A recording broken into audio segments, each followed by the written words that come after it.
बड़ी बहू वर्षा हर काम में बहुत तेज थी। वहीं छोटी बहू हर्षा हर काम आराम से करती।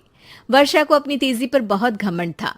वो बात बात पर हर्षा को ताना मारा करती। एक दिन वर्षा किचन में खाना बना रही होती है और हर्षा से कहती है, देवरानी जी, इतना धीमे धीमे खाना बनाओगी तो लोग भूख से मर जाएंगे। पिछले जन्म में कछुआ थी क्या? मेरा तो पता नहीं, आप बहुत तेज हो। आप पिछले जन्म में घोड़ा थी क्या? वर्षा आराम से चली जाती है। खाना खाने के बाद वर्षा का पति गौतम, हर्षा का पति लोकेश और उनके माता पिता बैठकर टीवी देख रहे होते हैं। तभी सास कहती है, अरे रामायण लगा दो हर्षा। हर्षा धीरे धीरे चैनल बदलती है। जब तक रामायण के चैनल पर पहुंचेगी रावण मर भी चुका होगा। हाँ बेटा हर्षा, जल्दी लगा देना, राम भगवान के दर्शन कर लूं। जी लगा तो रही हूँ। इतना स्लो?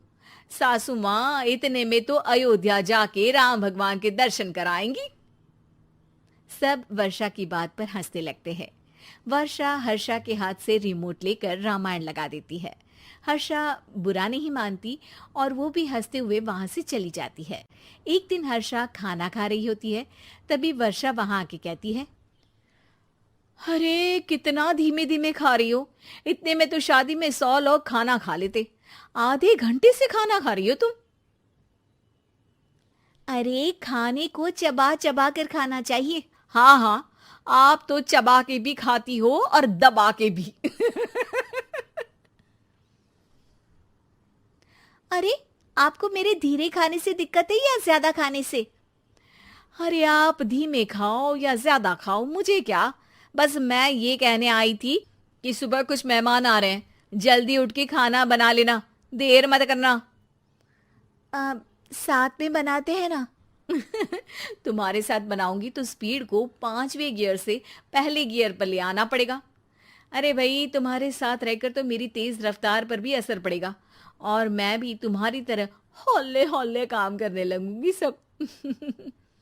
ठीक है, मैं पराठे बना लूंगी और सब्जी बना लूंगी। आप चपाती बना लेना और दाल बना लेना। हाँ हाँ ठीक है, पर अलग अलग ही बनाएंगे। अगले दिन हर्षा जल्दी उठ के काम करने लगती है और वर्षा सुबह उठ के ये सोच के वापस सो जाती है कि काम तो वो तेज कर ही लेती है। अगर थोड़ी देर सो भी जाएगी तो भी हर्षा से पहले तो काम निपटा ही लेगी। हर्षा बेटा, आज भगवान के लिए थोड़ा जल्दी हाथ चलाना। हाँ, मेहमान आने ही वाले हैं। जी हाँ माँ, आटा गूंद लिया है, आलू उबल रहे हैं, पराठे बनाने ही वाली हूँ, फिर सब्जी भी बना लूंगी। इतने में ही वर्षा वहां आ जाती है। माँ जी, मेरा तो आप टेंशन ही मत लो, अभी उठी हूँ, लेकिन देखना खाना फटाफट राजधानी एक्सप्रेस की स्पीड से बना दूंगी। इतने में ही मेहमान आ जाते हैं। आइए आइए आइए, खाना बन ही रहा है, चाय बनवा लेती हूँ पहले आपके लिए। सास किचन में आती है। वर्षा, वो लोग आ गए, चाय बना दे जल्दी से। हर्षा को नहीं बोल रही क्योंकि वो तो सुबह की चाय देने में शाम कर देगी। चाय बन भी चुकी है माँ जी। वर्षा तेज ही नहीं, सबसे तेज है। आप चलिए, मैं चाय लेकर आती हूँ। वर्षा मेहमानों के सामने चाय लेकर जाती है। ये हमारी बहू है वर्षा, तेज वर्षा कहते हैं इसको। हर काम में इतनी तेजी रखती है जैसे मिल्खा सिंह भाग रहा हो। अरे वाह वाह, फिर तो खाना भी जल्दी मिलेगा हमको। हाँ हाँ, आप चाय नाश्ता खत्म कर लेंगे, उसके पहले ही वर्षा जल्दी से स्वादिष्ट खाना भी लेकर आ जाएगी। वादा तो कर लिया जल्दी खाना देने का। आपकी चपाती भी नहीं बनी और दाल भी नहीं उबली। फिर भी तुमसे पहले काम खत्म हो जाएगा मेरा। तुम्हारी तरह नहीं हूं, घड़ी की सबसे पतली सुई की जैसे धीमे धीमे धीमे काम करती हो तुम। बस वर्षा अपने तेज हाथों से दाल कुकर में चढ़ाती है और आटा निकाल के गूंथने लगती है। थोड़ी देर में कुकर की तेज सीटी बजती है और वर्षा का हाथ डोल जाता है। आटे में पानी ज्यादा पड़ जाता है। अरे रे, आटा तो ज्यादा गीला हो गया। वर्षा जब रोटी बेलने लगी तो एक भी रोटी गोल नहीं बन रही थी। कोई रोटी श्रीलंका के नक्शे जैसी थी तो कोई रोटी ऑस्ट्रेलिया के नक्शे जैसी बनती। वर्षा चिढ़ जाती है। कुकर फिर से जोर से सीटी मारता है। सास बाहर से आवाज देती है, वर्षा बेटा, आज स्पीड थोड़ी कम लग रही है।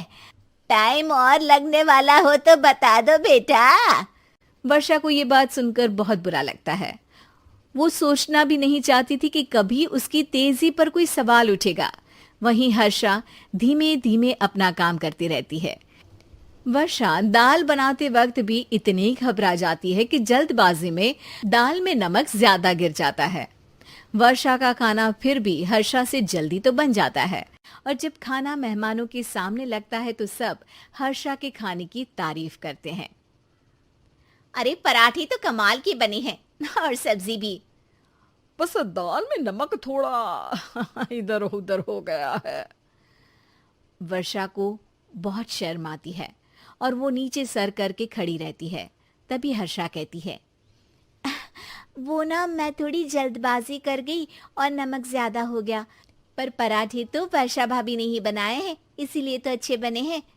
वर्षा ने कभी नहीं सोचा था कि हर्षा के काम की इतनी तारीफ होगी, लेकिन वो उसका यश वर्षा को दे देगी। इस कहानी से हमें ये शिक्षा मिलती है कि खुद को कभी सर्वश्रेष्ठ नहीं समझना चाहिए।